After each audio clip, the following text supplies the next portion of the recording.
시청자 여러분 안녕하십니까? 김동수입니다. 헌법재판소에서요, 윤석열 대통령 파면 결정으로 지금 대한민국의 앞날에 먹구름이 짙게 드리워진 형국입니다. 헌재 이해할 수 없는 판단을 놓고 시시비비를 가리기도 전에 전국은 이미 조기 대선을 향하고 있습니다. 한덕수 대통령 권한대행 국무총리는요, 아마 8일날 국무회의가 열리는데 그날 조기 대선 날짜를 정할 것으로 보입니다. 아마도 8일날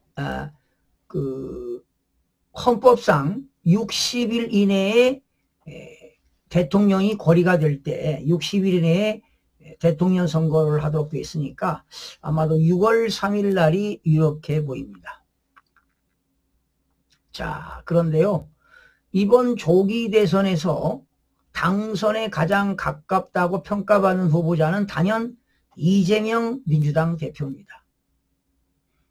자, 그러다 보니까 이재명 대표가 1인 체제로 만들어지면 민주당은 사실상 사당화가 될 것이다.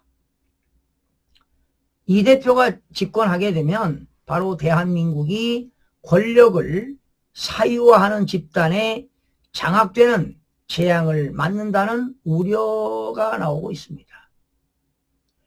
자, 이러한 최악의 시나리오를 막기 위해서는 무엇보다도 사법의 정의가 세워져야 한다는 의견이 법조계 안팎에서 제기되고 있습니다. 윤 대통령이 지적한 바에 의하면요, 이 대한민국은 지금 법치가 무너졌다는 게 법조인들의 지적입니다. 지금 이재명 대표는 공직선거법 위반 사건 항소심 재판부가 무죄 판결을 내렸잖아요. 상식을 배반한 것이다, 이런 우려 섞인 말도 나오고 있습니다.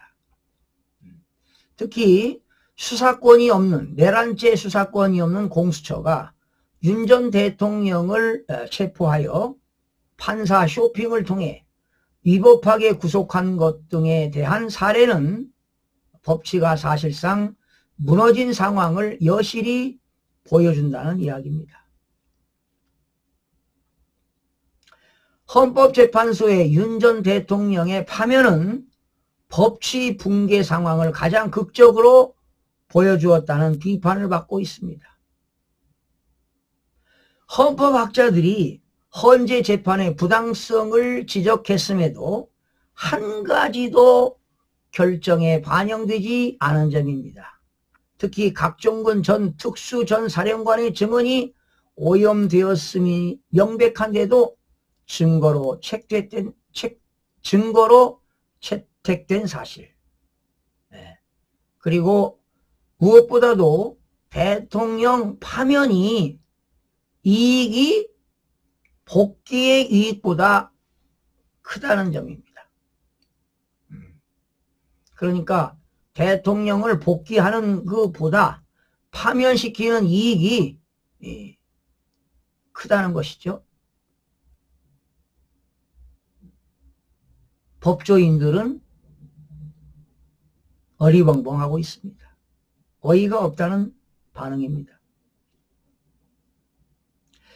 법치를 세우지 않고요, 대한민국이 입법과 행정과 사법부까지 장악하여 무소불위의 힘으로 자신의 범죄 혐의를 없애버릴 수 있는 절대 권력자의 손에 넘어가는 것을 저지할 방법이 없다는 주장이 나오고 있습니다.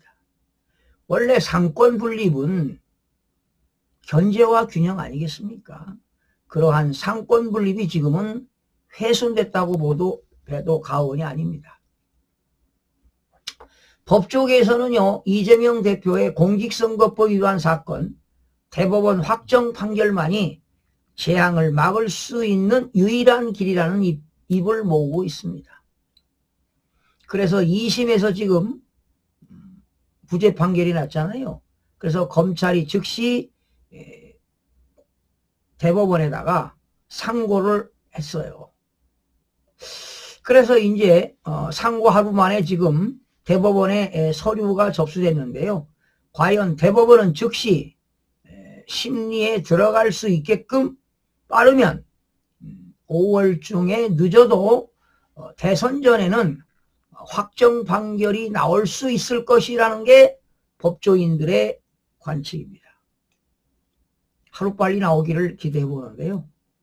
그런데 좌파 진영에서는 대법원이 선거에 영향을 미칠 수 있다는 이유로 재판 진행을 미룰 것이다. 이런 관측도 나오고 있습니다. 또 다수 법조인들은 선거와 상관없이 선거 후에 혼란을 막기 위해서라도 대선 전에 판결할 것으로 내다보고 있다. 이런 이야기도 나오고 있습니다. 그건 뭐 사법부가 할 일이잖아요. 그런데 한간에 이재명만은 안 된다. 여론이 비등하다는 것도 한 가닥 희망으로 꼽힙니다. 지금 각종 여론조사에서요, 이재명이가 선두를 달리고 있는 건 사실입니다. 그러나 이재명이의 지지율보다 오히려 비호감도, 반 이재명 정서가 더 높은 것도 사실입니다. 지금 차기 대통령 선호도 여론조사에서는요, 이재명이가 1위를 달리고 있어요. 그러니까 구여권 후보 지지율을 다 합쳐도 이 대표 한 사람 지지율에 못 미칩니다. 그만큼 높다는 것이지요. 이 대표가 지지율이 34%가 나왔습니다. 4월 첫째 주에요. 지난 한국갤럽이 1일부터 3일까지 조사했는데 이 대표가 34, 김무수 장관이 9%, 한동훈 전 대표가 5%, 홍준표 대구시장 4%, 오세훈 서울시장 2% 순으로 기록이 됐습니다. 다 합쳐도 20%밖에 안 됩니다. 이재명 대표가 14%가 높습니다. 그런데 문제는 의견이 유보된 후보들에게 안 주겠다. 중도라고 하는 것이죠. 의견 유보가 38%로 나왔습니다. 그러니까 이 대표 지지보다도 의견 유보가 4%가 높습니다. 그런데 유보한 응답자들 분포는 젊은 세대들이 가장 많은 것으로 나타났습니다. 10대 후반, 20대 세대들이 가장 많은 것으로 나타났습니다. 자, 과연 어떻게 될까요? 그런데 많은 사람들이 이런 이야기하고 있습니다. 이 대표를 지지하지 않는 사람들, 또 지지를 고민하는 사람들은 이 대표가 입법 권력에 이어 행정 권력까지 갖게 되면 어떻게 될까? 공포가 가장 강하다고 지적하고 있습니다. 포비아가 있다는 거 아니겠습니까? 이재명에 대한 비호감이 있다는 거예요. 자, 지금 이재명 대표는 34%의 지금 지지율을 나타내고 있습니다. 반면에 이 대표의 포비아가 크다는 점에서 과연 국민의힘 경선이 얼마만큼 흥행할지 대선 판도가 주요 변수로 꼽히는데요. 자, 그런데 지금 심상치가 않는 게 윤석열 대통령이 파면된 이후에 지금 젊은 층들이 난리가 났습니다. 윤석열 대통령이 다시 재보선에 나와야 된다라는 겁니다. 원래 헌법에는요, 우리나라 대통령 임기가 5년인데 중임을 할 수가 없도록 되어 있습니다.